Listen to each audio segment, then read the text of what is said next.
mind my name. You wouldn't know it if I told you. I never won a big race here or anywhere. Just a boy up from nowhere, trying to get somewhere driving a race car. Yes, sir. That's why I'm here.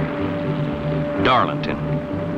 Been dreaming half my life about Darlington. About getting good enough to run here. Now I'm so scared I wish I was anyplace else. My heart's running louder than my engine. Well, here we go. I got no chance to win. Too much fast equipment up ahead. Well, too many drivers better than me. Don't even think about winning. Just worry the man ahead don't spin, don't drop oil, don't bounce off the guardrail right in front of me. No way in the world of missing him if he does. It's a nice cool day, but I'm in a sweat already. Don't think you'd be any different. Then it happens. So fast you can't think. Out of the corner of my eye, I see a car get sideways. I squeak through, bouncing off the guardrail. A couple other fellas weren't so lucky. There's the yellow light. Haul your boot off the throttle. Get her slowed down from 130 and keep a sharp eye for more trouble. I ease past the wreck and pray nobody got hurt. Thank the Lord it wasn't me. I still got a chance to run this race. Track's clear and they give you the green. So pick your groove, mash the throttle, and move out. That's Curtis Turner, number 14, showing Bobby Johns and Jimmy Pascal the way to go. A million people know those names. Someday they'll know mine.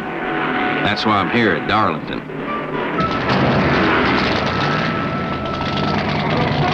Don't you worry about us. We're running for money, for glory, because racing's in our blood. We're glad to take the risk. Things happen. Well, it's part of the game. Driver education they don't teach in high school.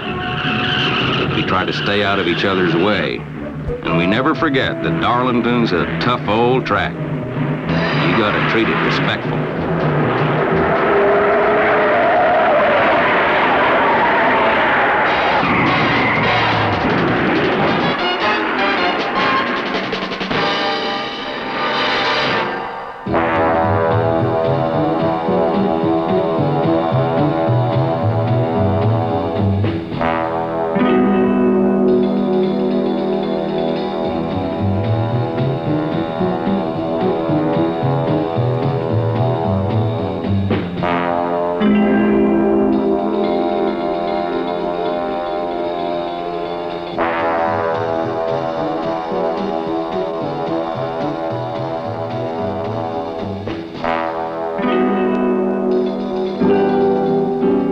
Yellowtail.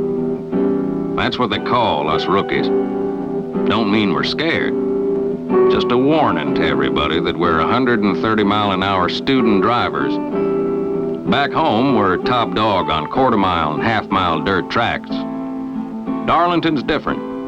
Big league. I'm going against 43 of the best racing cars I ever saw. Sharpest drivers and mechanics in the business are going after that $100,000 in prize money. The old-timers say, I'd rather run anywhere else, but I'd rather win Darlington. They claim it's the toughest track on the NASCAR circuit. Guess I better practice some. Trick is to learn your way around without tearing up the equipment. Looks right easy, don't it? That's the way this track has it fooling you. Notice how tight we got to run against the guardrail in number 3 corner.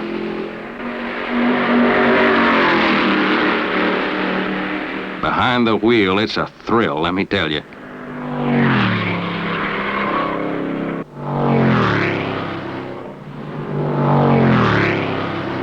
Of course, the track's not the only worry. If a driver like Junior Johnson's behind you, you just naturally ease over. If you don't, you'll get by, somehow. Or take Freddie Lorenzen, won more than $250,000 by racing. I never won but a couple of hundred back home. I got to think he can beat me. Now, if my name was Buddy Baker, I could latch on to some experience free of charge. Buddy's dad's a fellow named Buck Baker. And old Buck's run more than 6,000 miles here and won this race 3 times. Experience. That's what counts at Darlington. That's why the rookies listen when old-timers like Ned Jarrett talk. Man needs all the help he can get to beat this track. But when all the advice and practice is done with, man's got to get the job done by himself. Maybe that's what brings the crowds to watch the qualification. We're doing something they can only dream about. It's a 4-lap run against time. Fastest qualifier starts at the front. Now look at Junior Johnson in that Ford. He's running 137.5 miles an hour. New record. But Johnson makes it look as smooth and easy as a Sunday drive. We got so much to do, we don't hardly watch qualifying. The experienced mechanics have 1,000 little secrets to help them beat this track. We gotta learn them one by one. There's a lot of tricks to setting up a car for high bank and flat turns both, and make her strong for 500 miles. There ain't enough hours in the day. Wish I was relaxed as Junior Johnson and Herb Nabb, his mechanic. Well, the hare don't always beat the tortoise. It's mighty hard to sleep around Darlington. Some fool thing going on every minute. No sooner is qualifying over than they get a regular war started. It's that same old war that's been going on 100 years or more. Now, this is South Carolina. The race is called the Southern 500, and they don't believe what them northern scholars put in the history books. No, sir. So don't you bet on the winner. Looks like them fearless Southern boys is a-chasing the Federals off the 4th turn and down the straightaway.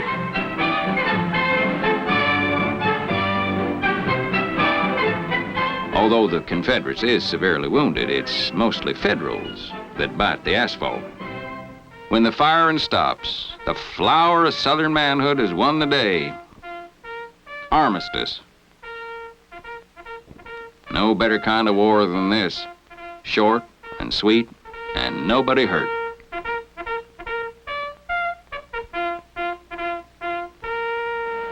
Thank you kindly for the battle. See you all again next year. You think them Yankees ever get to win?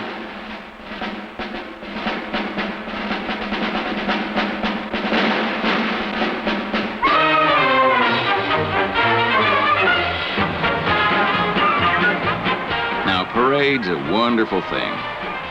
Gives the kids a chance to play what they've been practicing all year. Gives the rest of us a good excuse not to do Saturday chores, and gives the town a right fine reason to turn off the stoplights, detour the traffic, and enjoy the fun. The U.S. Marine Corps Band sure brightens the day.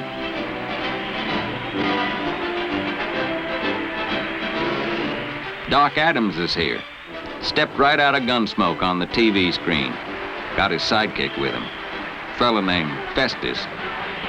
Milburn Stone and Ken Curtis are 2 of the finest actors you'd like to know. Although the actors come from Hollywood, the clowns are homegrown.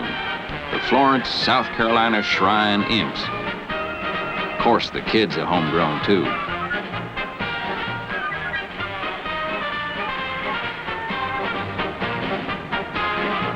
When the kids grow up, we get a crop that compares with the best. These girls, all from South Carolina, are here in Darlington to compete in the Miss Southern 500 beauty pageant. Yes, sir. Parade's a wonderful thing. Gives us a chance to stare at pretty girls, which we do anyhow, only not so obvious.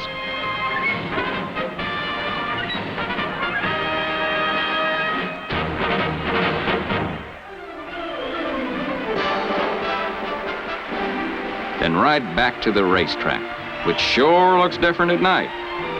They've locked up the race cars and turned the main straightaway into a parade ground for the beauty pageant.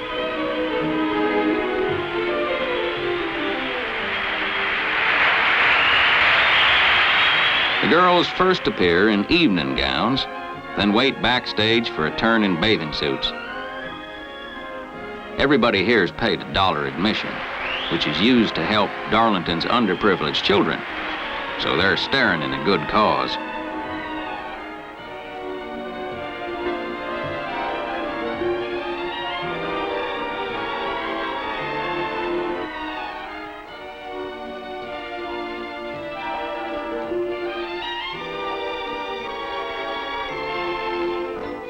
I'm glad to leave the judging to experts, including Festus and Doc. If I had to pick just one, I'd be awake all night thinking about those that got away. There's the winner, Miss Vicki Johnson of Hartsville. Happy as can be, but crying. You just can't figure women.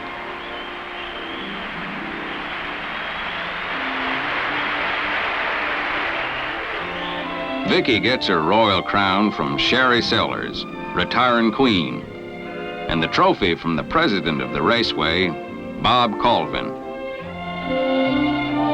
George Brain of the Pure Oil Company gives Vicki a mink stole, and Ed Hagen, on behalf of the Falstaff Brewing Corporation, presents a college scholarship. He's the only big spender on stage who didn't get kissed. Vicki's first job as Miss Southern 500 will be to kiss the winner of the race. Oh, how I wish that kiss would be mine.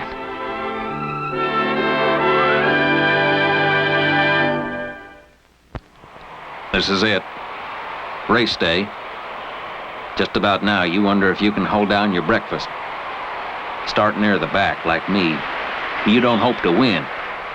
I just want to run good enough for somebody to notice. I want everybody to know I can drive smart, fast, and smooth. Yes, sir, I'd like that. It happened to Freddie Lorenzen. He's a star now. He just waves and the crowd cheers. I'd like that, too. Dick Hutcherson's a rookie here with a great reputation and a factory-sponsored car. That's another thing I want. Jim Pascal's relaxed. Maybe when I've run 4,000 miles here, I'll be able to smile. Marvin Pants has run second. Guess how much he wants to win. Junior Johnson, fastest qualifier, but never won the Southern 500. I wonder if these old veterans still get that feeling in their stomach when the man says, "Gentlemen, start your engines."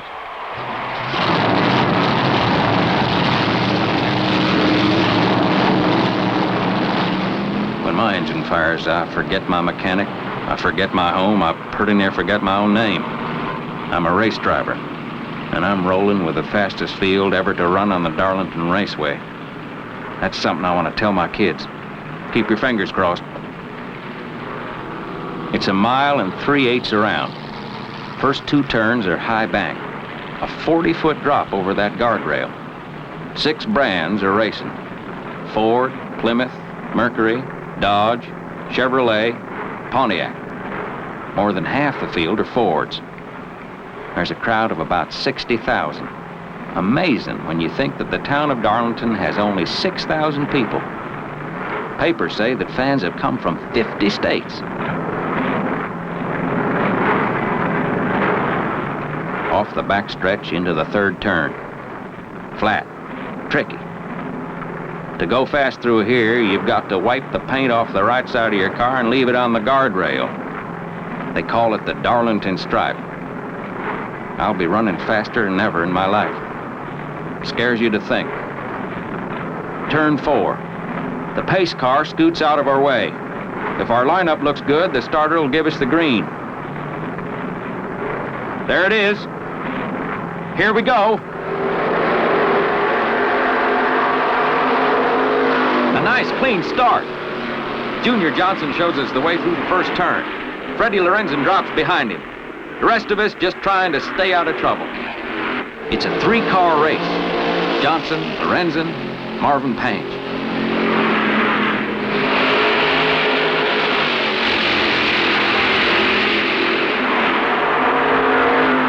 Junior Johnson drops out of the high, fast groove near the fence. It looks like he's heading for the pits. Freddie Lorenzen takes charge.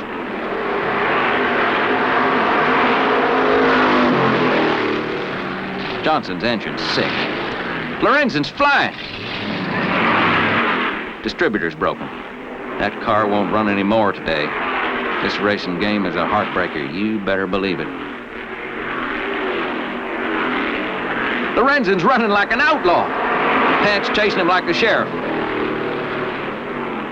There's a spin. It's Bjorn Skeen, a rookie. Oh! Reb Wickersham catches him broadside. Bert Robbins slides and nudges Skeen's wrecked car. Somebody must have dropped oil in that third turn. Robbins is able to keep moving, but he's out of the race.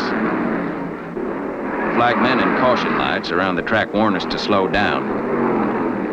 Reb Wickersham walked out of that car with a few scratches, but Bjorn Skeen was pinned inside and cut free by the rescue squad. He's been rushed to the hospital. When the track is clear, the safety car heads for the pits, and Fred Lorenzen puts his foot down. Marvin Pat's right behind him.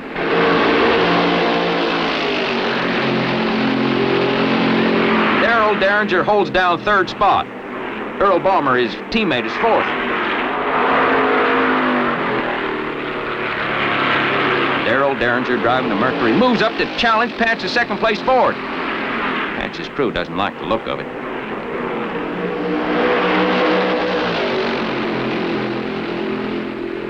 There goes Derringer, dropping past the third place. Derringer wants to lead. He's moving up on Fred Lorenzen.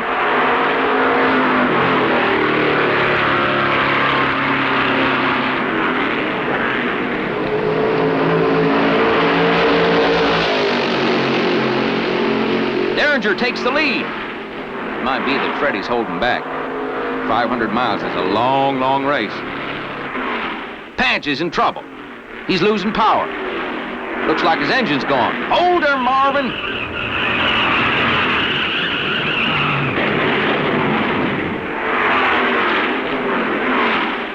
When an engine blows, it drops oil where your own wheels can find it. It's a feeling you don't forget. Patch brings it down off the wall and parks it smooth as you please. Derringer is setting a 136-mile-an-hour pace. Fred Lorenzen staying right with him. Another engine blows.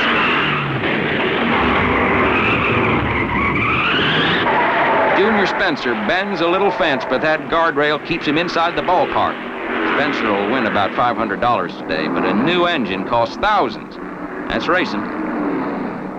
While the oil is cleaned off the track, most of the leaders pit for fuel and tires. We lose the least time pitting under the yellow. A good crew can give you 20 gallons of gas, a couple of new tires, and a pat on the back in less than 40 seconds.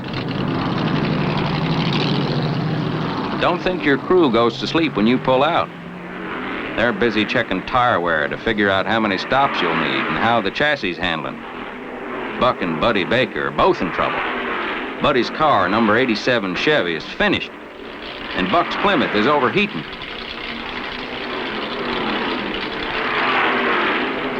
The old pro turns his car over to son Buddy. Guess there's a time to take it easy and let the youngster do the hard work. Buck's won this race 3 times. He don't have to prove anything.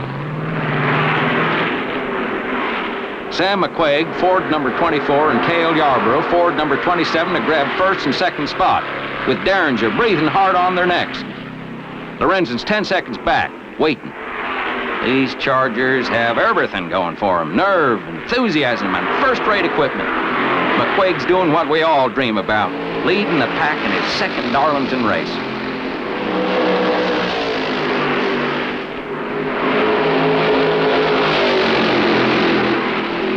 Yarborough's trying to pass.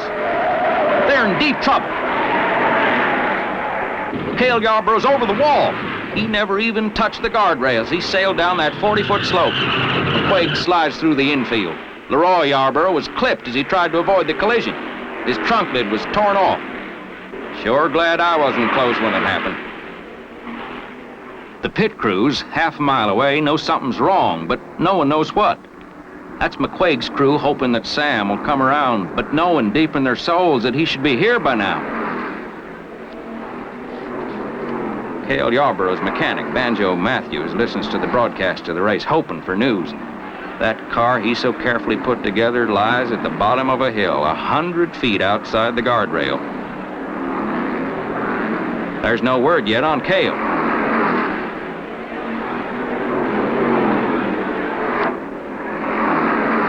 The announcer has him in sight.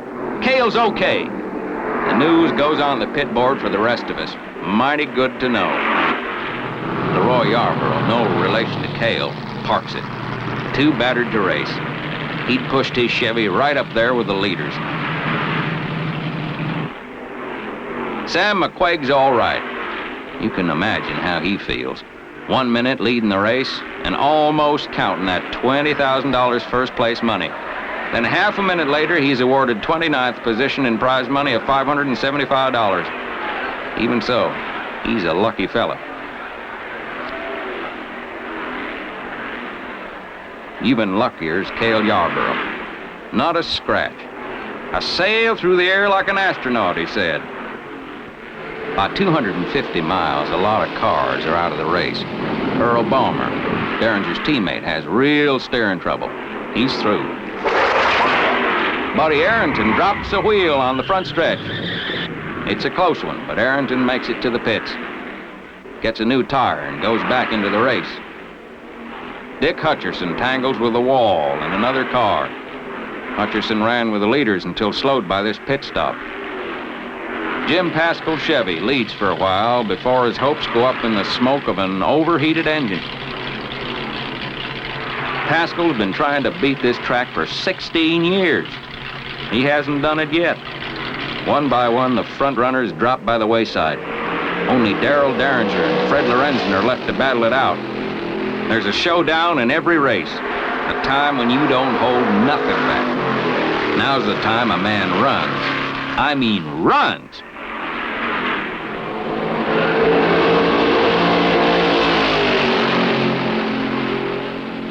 They're turning laps at 138 miles an hour, faster than the track record.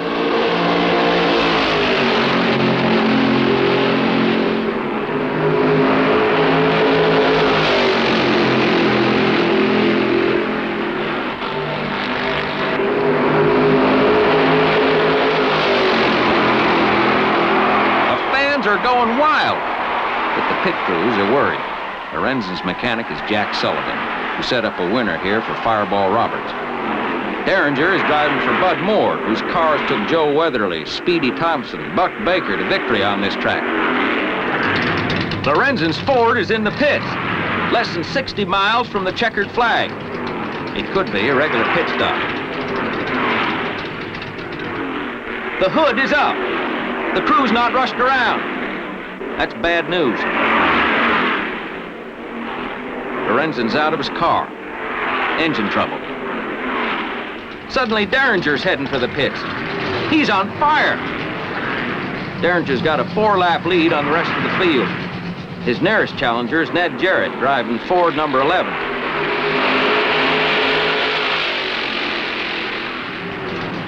Derringer's in trouble. The grease seal on the rear axle's giving way. But with less than 60 miles to go, Derringer's going to try to run for it.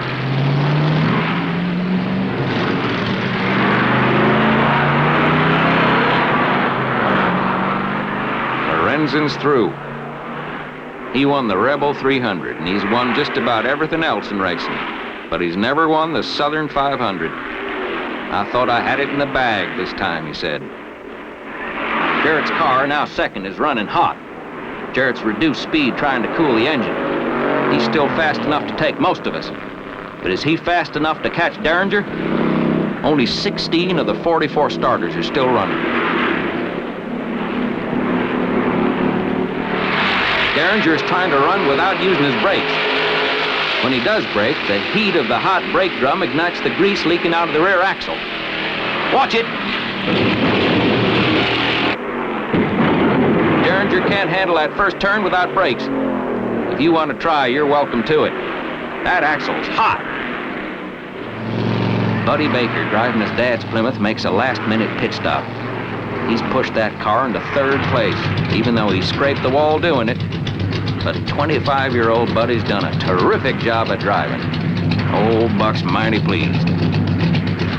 Derringer gives up. He pulls off the track less than 20 miles from the finish line. With Derringer out, Jarrett's car owner, Bondi Long, gives his driver the high sign. Jarrett eases off, lets the tail enders pass. It's the first chance we've had all afternoon to pass a leader. Feels right good. The last lap. Jarrett's got second place Buddy Baker for company. But Baker's too many laps behind to worry about. There's Ned Jarrett taking the checkered flag in the 16th Southern 500. Let me tell you something. One of these days, I'm going to make my crew as happy as that. With Johnny Reb perched on the hood, Ned Jarrett in Ford number 11 eases into the winner's circle. This is Jarrett's first victory on this track, although he's finished in the top 10 in 4 previous races. Jarrett's part of the $100,000 Darlington purse is more than $22,000, which he shared with his mechanic and car owner. Ned's average speed was 115 miles an hour in a race slowed by caution flags. This victory will give Ned Jarrett enough points to make him NASCAR's national champion. His toughest competitor for those NASCAR honors has been Dick Hutcherson, who was awarded the Fireball Roberts Memorial Trophy as Darlington's Rookie of the Year. The trophy is presented in the winner's circle by Harvey Beffa Sr., chairman of the board, Falstaff Brewing Corporation. Every race driver wants to stand on the roof of his car and show his wife and the rest of the world how he feels about himself. Down at your feet, they're piling up trophies and people are handing you checks. Half an hour ago, nobody knew you were in the race, except maybe your mechanics who were praying for you.